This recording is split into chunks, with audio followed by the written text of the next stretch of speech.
अस्सलामु अलैकुम वरहमतुल्लाहि वबरकातुहू। कैसे हैं दोस्तों? मैं अभी काबतुल्लाह के यहाँ मताफ के अंदर मौजूद हूँ और एक अहम गुफ्तगू के लिए आपके सामने हाजिर हुआ हूँ। वो ये है कि काबतुल्लाह के ऊपर से परिंदे और जहाज़ गुज़र सकते हैं या नहीं।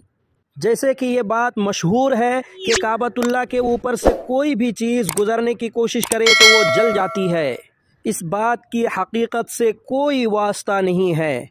रही बात हवाई जहाज़ की, तो हवाई जहाज़ काबतुल्लाह के ऊपर से क्यों नहीं गुज़र सकता?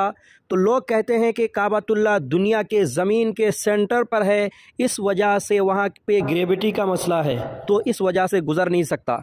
और इसकी हकीकत में आगे आपसे बयान करूंगा, लेकिन उससे पहले एक लाइव नज़ारा आप देख लीजिए। वो है परिंदों के ताल्लुक़ से। जैसे कि परिंदों के ताल्लुक़ से भी ये बात मशहूर है कि काबतुल्लाह के ऊपर से परिंदे भी नहीं गुज़र सकते। तो मैंने ख़ुद देखा कि परिंदे, अबाबिल टाइप के छोटे छोटे परिंदे काबतुल्लाह के ऊपर से गुज़र रहे हैं, और लाइव वीडियो में भी बनाया, आप उसको देख सकते हैं, आपके सामने मौजूद है वीडियो के अंदर। तो इसकी हकीकत से कोई वास्ता नहीं है। और रही बात, जैसे कि मैं आपको बता चुका हूं कि हवाई जहाज़ की, तो हवाई जहाज़ क्यों नहीं गुज़र सकते?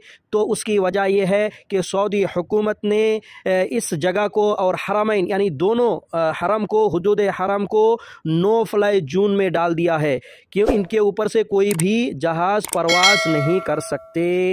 उसकी वजह क्या है? उसकी वजह यह है कि जहाज़ में सवार होने वाले सिर्फ मुसलमान ही नहीं होते, बल्कि गैर मुस्लिम भी होते हैं, और गैर मुस्लिम का हरम के, हुदूद हरम के अंदर आना मना है। इस वजह से सऊदी हुकूमत ने पहले से ही इसके ऊपर पाबंदी लगा करके रखा है। और इसके अलावा भी और भी वजूहात है, लेकिन इस छोटे से वीडियो के अंदर मुमकिन नहीं है कि सारी बातें आपको बताया जाए। तो आप याद रखें कि जो आम है कि वहाँ पे ऊपर से गुजरने से जल जाता है या आग लग जाती है, तो ये गलत बात है।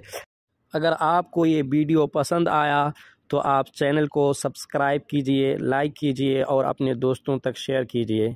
अपना बहुत बहुत ख्याल रखिए, दुआओं में याद रखिए, नमाज की पाबंदी कीजिए, वालिदैन की खिदमत कीजिए।